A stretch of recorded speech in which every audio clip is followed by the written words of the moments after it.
ജലസംരക്ഷണം നമ്മുടെ പഞ്ചായത്തിനകത്ത് വലിയ പുഴകളൊന്നുമില്ല, പക്ഷെ തോടുകളുണ്ട്.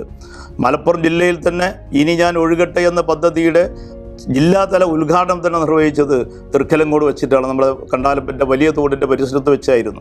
നൂറുകണക്കിന് ആളുകൾ ഇറങ്ങിക്കൊണ്ട് നമ്മുടെ മുഴുവൻ ജലാശയങ്ങളും ശുചീകരിക്കുന്ന പദ്ധതി നമുക്ക് നടപ്പിലാക്കാൻ വേണ്ടി കഴിഞ്ഞു. അതോടൊപ്പം തന്നെ ധാരാളം കിണറുകൾ, അതോടൊപ്പം തന്നെ കുളങ്ങൾ ഒക്കെ തന്നെ പഞ്ചായത്തിൻ്റെ പദ്ധതി ഫണ്ടും അതേപോലെ തന്നെ തൊഴിലുറപ്പ് പദ്ധതിയിലൊക്കെ ഉൾപ്പെടുത്തിക്കൊണ്ട് നമുക്ക് നിർമ്മിക്കാനും അതിലൂടെ ജനങ്ങൾക്ക് കുടിവെള്ളത്തിനുള്ള പ്രയാസം ഇല്ലാതെയാക്കുന്നതിന് വേണ്ടി സാധിച്ചിട്ടുണ്ട്.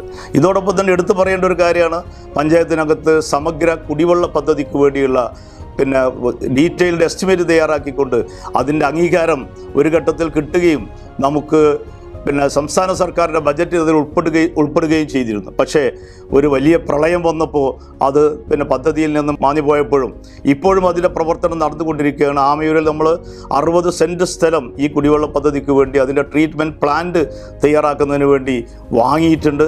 കൂടാതെ അതിൻ്റെ മറ്റ് പദ്ധതികൾ മുന്നോട്ട് പോയിക്കൊണ്ടിരിക്കുകയാണ്. വല്ലാതെ വൈകാതെ തന്നെ ഈ പദ്ധതി നമ്മുടെ പഞ്ചായത്തിനകത്ത് ഇംപ്ലിമെൻറ്റ് ചെയ്യാൻ കഴിയും എന്ന് തന്നെയാണ് നമ്മൾ ഉദ്ദേശിക്കുന്നത്. ഇതോടൊപ്പം തന്നെ നമ്മൾ നടത്തിയിട്ടുള്ള മറ്റു പദ്ധതികൾ, സംസ്ഥാന സർക്കാരിൻ്റെ മറ്റ് മിഷനുകളിൽപ്പെട്ടിട്ടുള്ള ഒന്നാണ് ആർദ്രം പദ്ധതി. ആർദ്രം പദ്ധതി വളരെ നല്ല രീതിയിൽ നമ്മുടെ സംസ്ഥാനത്തിനകത്ത് നടന്നുകൊണ്ടിരിക്കുക. സംസ്ഥാനത്തുള്ള മിക്കവാറും പ്രാഥമിക ആരോഗ്യ കേന്ദ്രങ്ങളൊക്കെ തന്നെ കുടുംബാരോഗ്യ കേന്ദ്രങ്ങളായി മാറുകയാണ്. തൃക്കലങ്കോട് പഞ്ചായത്തിലെ കുടുംബാരോഗ്യ കേന്ദ്രത്തെ അല്ലെങ്കിൽ പ്രാഥമികാരോഗ്യ കേന്ദ്രം കുടുംബാരോഗ്യ കേന്ദ്രമാക്കി മാറ്റിയപ്പോൾ കഴിഞ്ഞ 2 വർഷം കൊണ്ട് വലിയ വിപ്ലവകരമായ മാറ്റമാണ് നമുക്ക് അതിനകത്ത് കാണാൻ വേണ്ടി കഴിഞ്ഞിട്ടുള്ളത്. കേവലം ഒരു കെട്ടിടവും ഒരു ഡോക്ടറും മാത്രമുണ്ടായിരുന്ന അവസ്ഥയിൽ നിന്ന് ആ പ്രാഥമികാരോഗ്യ കേന്ദ്രം ഇപ്പോൾ 4 ഡോക്ടർമാരും 4 ആധുനിക സജ്ജീകരണങ്ങളോട് കൂടിയ കെട്ടിടങ്ങളും അതോടൊപ്പം തന്നെ ലാബും മറ്റെല്ലാ സൗകര്യങ്ങളോടും കൂടിയ ഒരു കുടുംബാരോഗ്യ കേന്ദ്രമായി മാറാൻ വേണ്ടി നമുക്ക് കഴിഞ്ഞിട്ടുണ്ട്.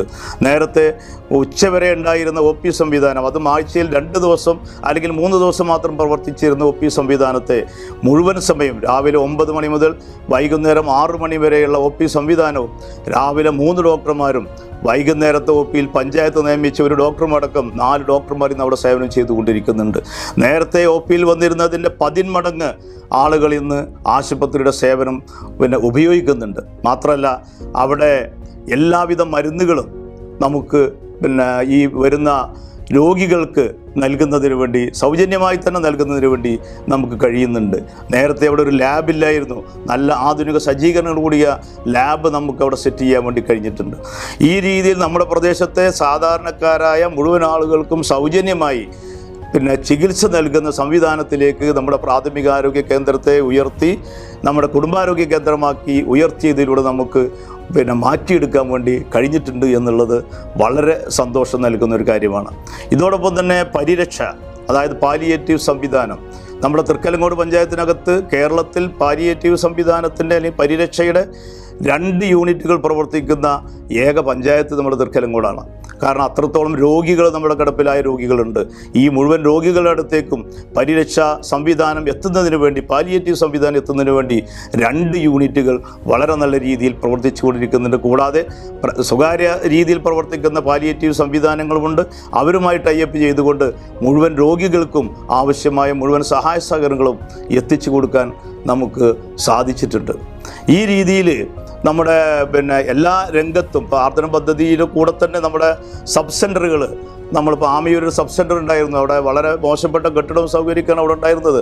ഏറ്റവും നല്ല കെട്ടിടം ജില്ലാ പഞ്ചായത്ത് മെമ്പറുടെയൊക്കെ സഹായത്തോടു കൂടി തന്നെ ഏറ്റവും നല്ല കെട്ടിടം അവിടെ നമുക്ക് സ്ഥാപിക്കുന്നതിന് കഴിഞ്ഞിട്ടുണ്ട്.